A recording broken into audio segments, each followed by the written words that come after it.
Over the next 15 or 20 minutes, I'm going to talk about four things. I'm going to talk about the rate of change of innovation, the all-pervasiveness of technology in the context that how technology is going to move from the enterprise to our homes. Is it all good or is it bad? The yin and yang of technology. And last and not least, how we, as an evolving world, how are we going to deal with it? Hence the title of this session, A Brave New World. But like all good presentations, one should start with a bang. The Big Bang happened 13.7 billion years ago.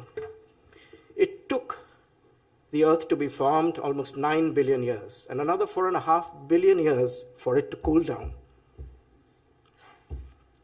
Just remember everything in the cosmic, in the reference of this cosmic time frame.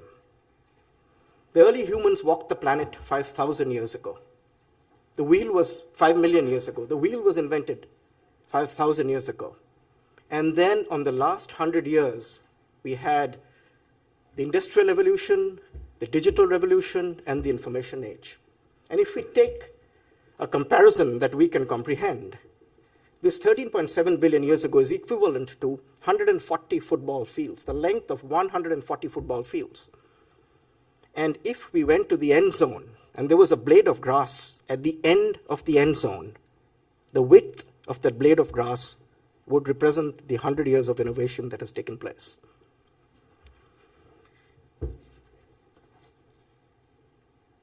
It took us thousands of years to move from the Stone Age to the agricultural age and then to the information age. But what I think and what I'm here to talk about today is over the next 5 years, we will move into the all-pervasive technology age. The rate of adoption is increasing. It is increasing tremendously at a very fast pace. A 2-year-old and an 82-year-old can operate the tablet as freely as you and me. As Ray Kurzweil mentions, and I will quote him, with the law of accelerating returns, we won't experience 100 years of progress in the 21st century. It will be more like 20,000 years of progress at today's rate. The rate of adoption is decreasing from hours to minutes now. There are about 35 logos on this slide. I've just chosen them randomly. It was selected by organizations that provided goods and services over the last 10 years. We are in a world where technology will surround us. And it will truly be a transition from the physical world to the digital world. Books and newspapers will be replaced by tablets, bank branches by ATMs and online accounts, retail stores by e-commerce and websites, and $3 smoke alarms by $3 billion smoke alarms. And even currencies will become digital. We will measure how much you walk, what you read, what you see, listen to, and buy. Technologies are easily used and adopted. Last week I was at Barcelona. Well, Michel Combe, the CEO of Alcatel, framed it up really well when he said it will be like a digital skin all around us. But I believe that there are 4 drivers to this all-pervasiveness of technology. The first is miniaturization. The second is software. The third is networking. And last and not least is entrepreneurship. And all these 4 drivers are coming together into what I call a perfect storm. A storm that creates a whole array of goods, products, and services. Let's just take each one of these very quickly. Miniaturization. The iPhone 4 was launched. The iPhone 4 was launched 2 years ago, right? And it has 36 megaflops of power. And same as the Cray computer, which was built in 1969. The iPhone 4 has 512 megabits of main memory, while the Cray has 8 megabits of main memory. The iPhone 4 needs 5 watts of power, while the Cray runs on 115,000 watts of power. The iPhone 4 weighs 137 grams. The Cray weighs 5 tons. Last and not least, it cost $5 million in 1969 currency to build the Cray. In today's value, it's $32 million. And the iPhone 4 is already obsolete. Moore's law gets another extension because of the advent of 3D chip design and carbon nanotubes design. We were thinking that Moore's law is going to flatten out, but I think it is going to get extended, and the rate of change of this miniaturization will continue to increase. software. It is truly becoming present in every device, and we heard Maya talk about it. An F-16 plane has 5 million lines of code. And high-end automobile today has between 50 and 100 million lines of code, right? The third driver that we talked about is evolving networking technologies. It is going to be always on. It's going to transport data, video, voice, sensing technologies, everything. Spectrum efficiency and throughput are dramatically increasing, as you can see. Cost per megabyte and latencies are decreasing. No shortages of any IP addresses anymore. IPv6 will support 340 quintillion addresses. That is 10 to the power of 36. And it will support us for centuries to come. Last and not least, the fourth driver is entrepreneurship. The market capitalization of the top 10 companies which are building these products in the last 10 years is more than $2 trillion. Creation of wealth has always been a big motivator for building new businesses and building new technologies and markets. In the last year alone, in the Bay Area where you and I live, there have been 500 startups in the tech space. And all of you are a part of this vibrant community. This is the perfect storm that I talked about, and what I call the rupturing of the space-time continuum.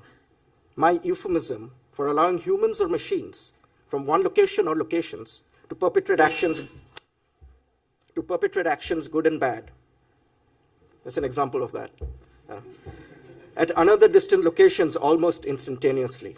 And I will restate this again because you will find this theme occurring again and again during this few minutes. Any human or machine from anywhere in the world or even space can initiate good and bad actions aimed at any locations by simply clicking a button. Today's science fiction is tomorrow's reality. It's always been that way. We are approaching the leap from the digital age to the pervasive technology age. Technologies that we see in new sci-fi shows like Almost Human will get created soon enough, but that's not what I want to talk about today. There is no disputing the fact that technology has improved our lives for the better. In 1800s, 50% of the world GDP came from India and China.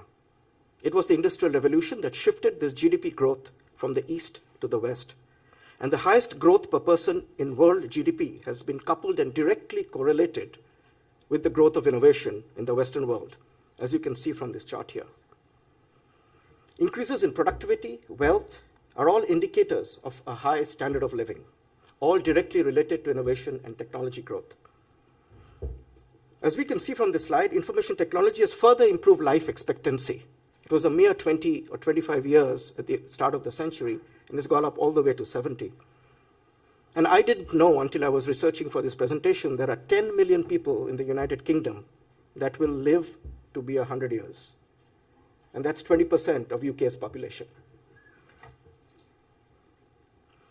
The positive and negative impacts of the physical world are enhanced multiple times in the digital world because of the disruption of the space-time continuum, and I talked about this. Technology has made it easier for us to conduct banking. It's much easier to rob a bank electronically than with a gun. You and I know that. Right? Technology can help you hack into devices like a pacemaker. Technology can help you look after your loved ones at home, but they can be used to disrupt and people to invade the privacy of your homes. We know that. All of that is happening now. Drones can be used to mount war in disaster relief, but the same drones are today being used by the drug cartels to deliver drug loads across our border. And they have far more sophisticated technology than Amazon has to deliver packages today. And that is the reality of what we are facing today. We have a project with a customer to deliver drone as a service. And that's like if you have platform as a service, drone as a service. You program the drone to deliver services on the test oil fields, monitoring agriculture, and delivering packages.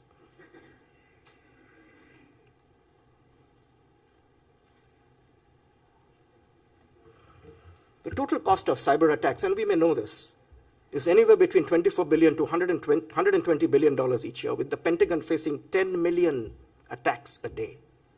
Global cyber activity has estimated globally and annually that Anywhere between $300 billion to $1 trillion annually is the financial impact of cyber activity.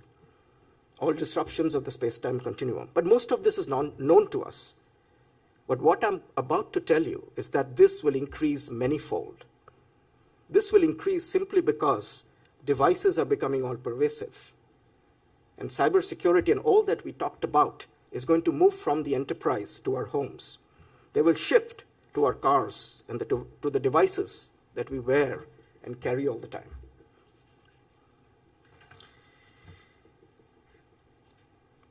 Every cybersecurity is limited in its ability to protect us. There are legal frameworks, but regional institutions and framework for national and international security is still not yet fully defined. As you can see from this slide, laws and security standards are in place, but international cooperation is its initial stages.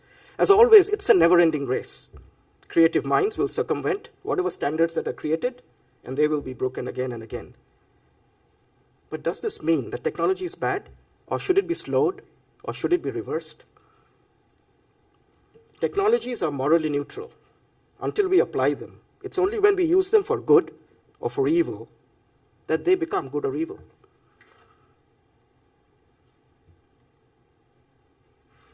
It is changing our habits. And the average American adult spends an astounding 37 hours a week on digital devices. This is almost the entire work week in some countries.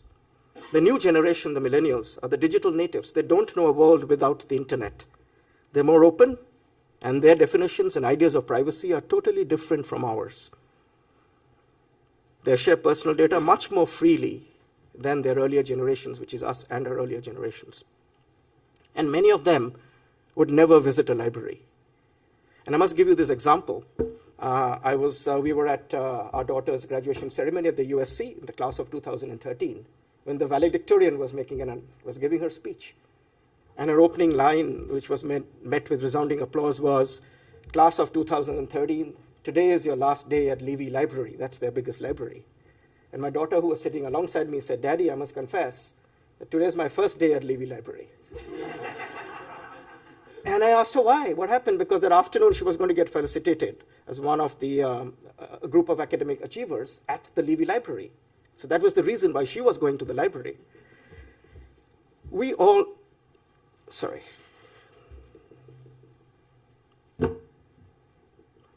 social networks, we understand these pictures, the invasion of technology into our lives. But I really like this line. Social networks have made it easier for us to connect with friends and relatives in the distance, but it has made us distant from those who are near us. And I must talk about this friend of mine. He lives in England, and he said, I would give my son, who turned 13, an iPhone 5. And we just talked about it last week. And he said, I gave it to him 3 months ago, and we have never seen him for dinner since then. And they're at their wits' end as to how to deal with this. Digital connections have far outpaced personal connections. And there was a study done at the USC by the Digital Future Project Report, where they found out for every 11 friends online that you have, you only meet one of them. The other 10 you've never met. And on the other hand, on the other side, there are these folks who have an overdose of digital technology, and there is this new phrase that you've heard about, JOMO. It's called the joy of missing out. The Information Technology and Innovation Foundation, a think tank, estimated, a US think tank, that the Snowden affair cost the US business industry anywhere between $20 to $35 billion, simply because Europe and other continents have decided that they will have a regional structure as far as cloud hardware and software is concerned. No more global cloud structure. They will all have regional structures. That's the impact on the business industry. And I will quote The Economist. As far as on their views on the privacy, I will quote them verbatim. The biggest change is an update to the European Union's privacy rules. Consumers may get the right to data portability. This could enable people to obtain information that a company has collected about them, and in a format that allows them to send it or sell it to another firm. The consequences might be huge. A company like Amazon could be obliged to hand over the book browsing preferences it uses to make product recommendations to its customers, who can pass them on to a competitor such as Barnes & Noble. At the World Economic Forum, I attended a lot of privacy group sessions, and there was a lot of focus on data and privacy. And the forum has called out that personal data and class of assets will be called out completely separately in its own right. Personal data is like oil for the digital economy, and Boston Consultancy Group predicts that this market that I just talked about, selling of personal data, could be $1.5 trillion by 2020. We talked all about the acquisition of WhatsApp for $19 billion.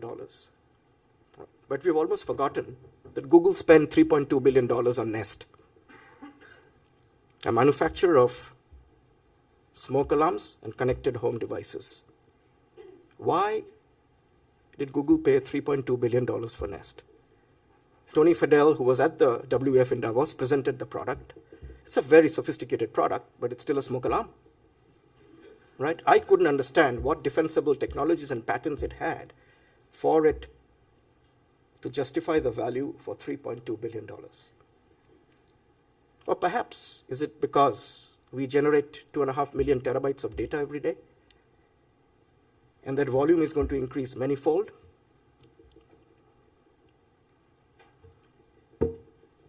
I see this. You wake up one morning, your digital alarm clock wakes you up 1 hour late because it's a software digital alarm clock. You go down to heat up your breakfast in your microwave, but the microwave doesn't work. There's a lot of software in it. You go down, get ready, rush to your car, start the engine. It doesn't start on because somebody has malfunctioned with it. And finally, you do get it to start on when your garage door opener refuses to work. Right? And I see this coming upon us. What are you going to do? Dial 1-800-TONY-FADEL? In Barcelona last week, also again, when we were there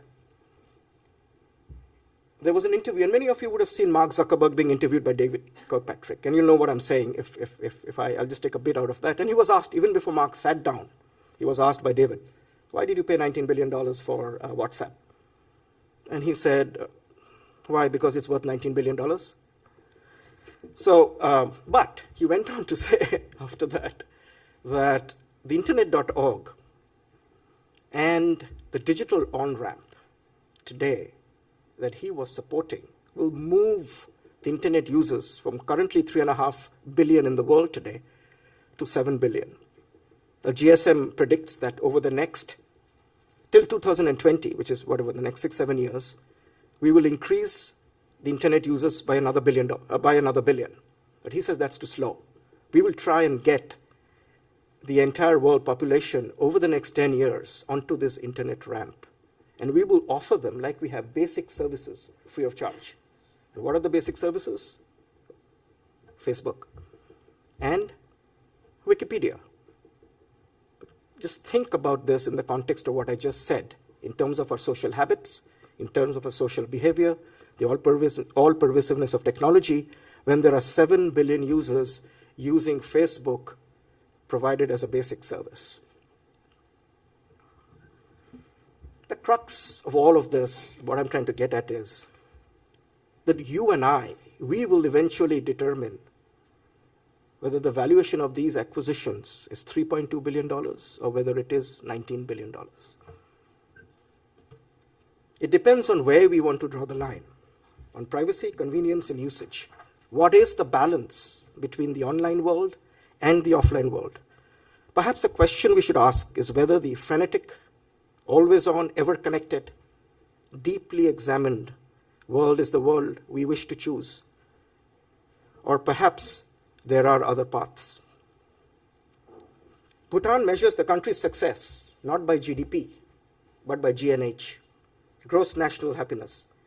It considers factors such as living standards, psychological well-being, health, time use, education, cultural diversity, and so on and so forth.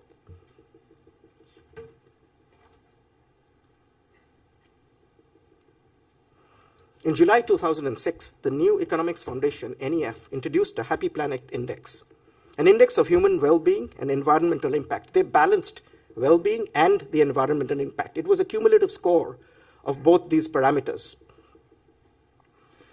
Costa Rica, not the most technologically advanced country in the world, topped the rankings second year in a row.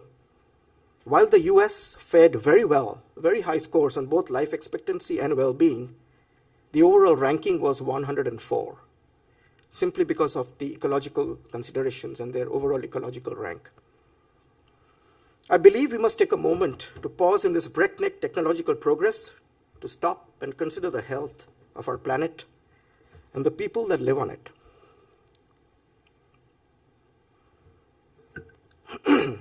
Our sense of responsibility as, as citizens of the world lead us to develop standards. And we did have standards for carbon emission. We recognized nuclear non-proliferation. We recognized global warming. But I think it is time for us to recognize and have similar standards for all things that are pervasive and that will be upon us in the digital world. Today's networks and security systems are not intelligent like our human body. For them to be truly resilient and foolproof, they must be intelligent. For example, if there's an attack on the human body, we know it in an instant, and our reflexes and immune systems take immediate action. But today's technology cannot do that. We recently saw the 70 million credit card users get compromised in Target. We all know about it. But what happened? The software was lying in the point-of-sale terminals undetected for long periods of time, and nobody knew that the malware was already present and inside Target's system. And this is all publicly available information that I'm talking about, and I don't have any other extra information, right? Oh, thanks. The connected fabric of life, our life, is only going to get stronger.